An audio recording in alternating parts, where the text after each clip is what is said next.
I'm with Sandy Kemper, who is the founder and director of the Smiles Forever Foundation. The foundation is a organization that goes to Bolivia and trains young women in Bolivia to become dental hygienists.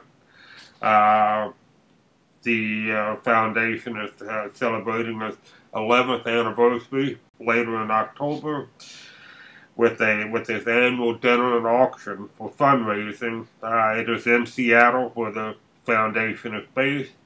Sandy is a former recipient of the Sunstar RDH Award of Distinction.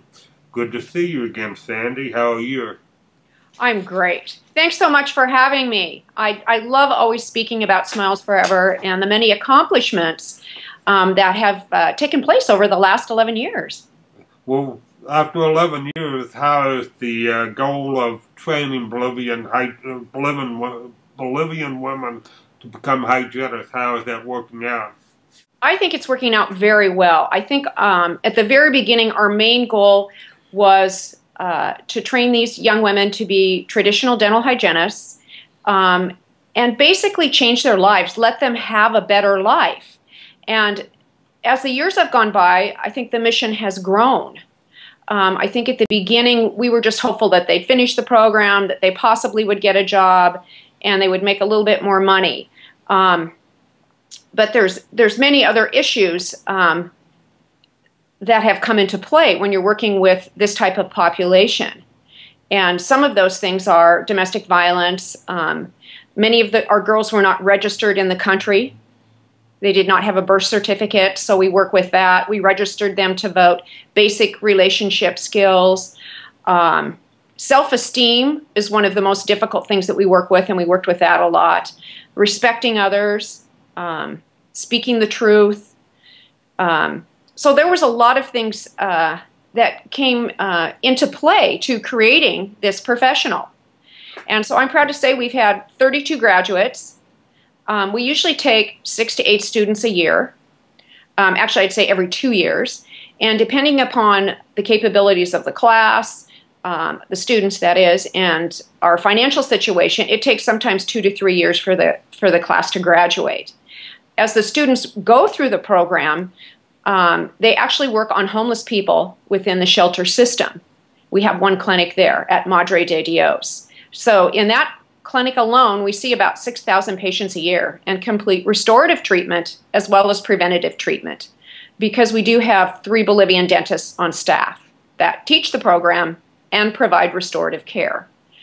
Then we also opened up a fee-for-service clinic to encourage the public to see how the dental hygienist works and see that an indigenous person has the capabilities, just like anybody else, to be educated and trained as a professional. And some of the money, or all of the money, the proceeds, go back to help run the school. In January, we'll be taking 2 nursing students that have completed a 4-year rural nursing program. And they will be completing 1 year with us to have the capability as working as a rural hygienist in a community service. We have 3 students in dental that have continued on, it's just beyond my wildest dreams, that are actually putting themselves through dental school in Cochabamba right now. Can you describe the facilities that you are working with in Bolivia to train these hygienists? Well, as I said, we have one clinic that is actually within a shelter, a woman's shelter. Okay. For homeless women. Is that, what kind of equipment do you have in there? Yeah, we have this clinic. Actually, we've revamped this clinic when we first got there 11 years ago. So we're actually due for new equipment. But we do have an x-ray machine. We have an autoclave. We put in a suction system, a high-powered suction system, which it did not have before. So we have pretty up-to-date equipment. We always need new things. We always need more handpieces, curing lights, that kind of thing. We're always, replacing those things. But we do have, I think a sufficient and well-run clinic there. So you would not describe it as being very basic type of training. You would consider it to be fairly sophisticated, the type of training? No, I would say it's pretty basic in the shelter. Okay. I would say it's basic, but we do have, comparative to other clinics and facilities like in rural areas, it's much better because we do take x-rays. That's a huge thing. A lot of the clinics in the rural areas do not take x-rays, and we do have an autoclave. It's basic for the United States, but somewhat sophisticated for this country. Does that clarify it? Yeah. And then we have another clinic that is open to the public. And again, that's where usually our senior students work, or some students that we've retained, graduates. We have a couple of people that we've retained as clinical dental hygiene instructors, and they work there, and it's open to the public. And that one is a little bit more sophisticated because the equipment is only a couple years old. Have you had a smooth relationship with the Bolivian dental organization from the beginning? Has it been a very welcome? Has smiles forever been very welcome there in Bolivia? Yes, from the very beginning, the president of the Dental Society of Cochabamba was very excited about working with us.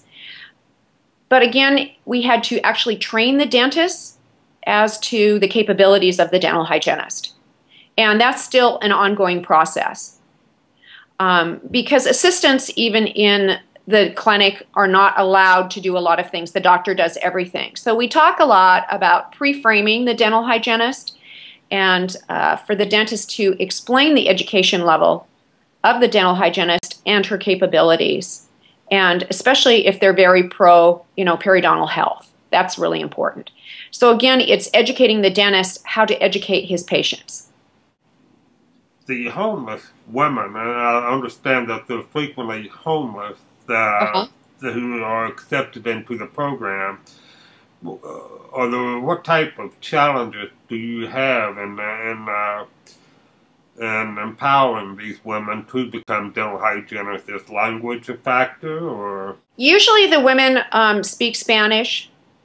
Well, that's kind of a requirement. They have to be able to speak Spanish. And most young people, when they come to the city, if they speak Quechua or another variation, will pick up Spanish very quickly. Actually, it's kind of ideal if they do have a background in another language, so that when we're working in a rural community, sometimes some of the people in that area only speak Quechua. So it is very helpful if they do have a Quechua background.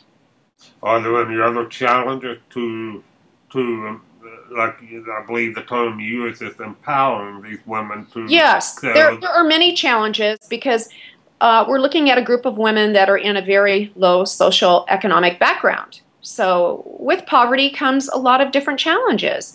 And, some of the same things occur in upper levels too, but I think more so and more dramatic. And that being domestic violence is probably one of the biggest issues that we deal with. A lot of times there's a lot of stealing that happens within this group of people. And, oops, I'm sorry, changed that a little bit there, didn't I? So that's an issue. Speaking the truth, being of your word, all of these things. We work with all of these things. And the students just grow they go from a little bud to an open flower. And they're really incredible. They're incredibly smart, talented, very strong women. And all of these issues that we deal with seem to dissipate at the end. They really do.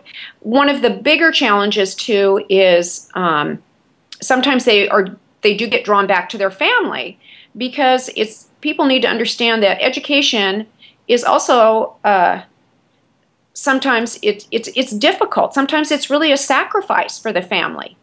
So they might have been selling products on the street, so they can no longer sell to the volume that they were doing. All of our students usually work part-time, but they still can't bring in the same amount of money that they did before. So sometimes the family will try and lure them, out of the program. That's been one of the more difficult things. That and domestic violence, I would say, are some of the biggest issues. So we talk a lot about how education is a ripple effect, that the most important thing they can do is educate their children and stand up against domestic violence, vote, be heard. So those are some of the other issues that we deal with. I'm sure it's very gratifying to watch them mature into the flowers that you referred to a moment ago. Smiles Forever has been around for 11 years. Yes. Do you have any thoughts about the next 11 years for Smiles Forever? In the next 11 years, we're going to be opening up our community service project as we have this year. This year we're working at the Burn Center, and that's been really a project that's been in our hearts for a long time. We're working with a new product that actually stops the progression of caries. So we're hoping to continue to work with that in many, many rural areas. We're hoping to continue our program with the nurses because we think that's really important to have a professional that has nursing skills as well as dental hygiene in rural areas where there is no doctor available, but that can evaluate a situation and get that person to the right professional to be taken care of and understand the value of how the mouth is related to the rest of the body. That's a big thing. And also because this is all written in Spanish, we would love to take it to other developing countries or just other countries in general that do not have a dental hygienist. Yeah, well, Sandy, you are obviously back in Seattle for the fundraising event later this month on October 22nd, but I guess you're heading back to Bolivia soon afterwards? Right. I'll be in Bolivia in November, probably the middle of November. Yes. How much time do you spend in Bolivia at the current time? Currently, I'm running back and forth. I hope to be there for an extended period of time. Okay. So probably 6 to 7 months this next time.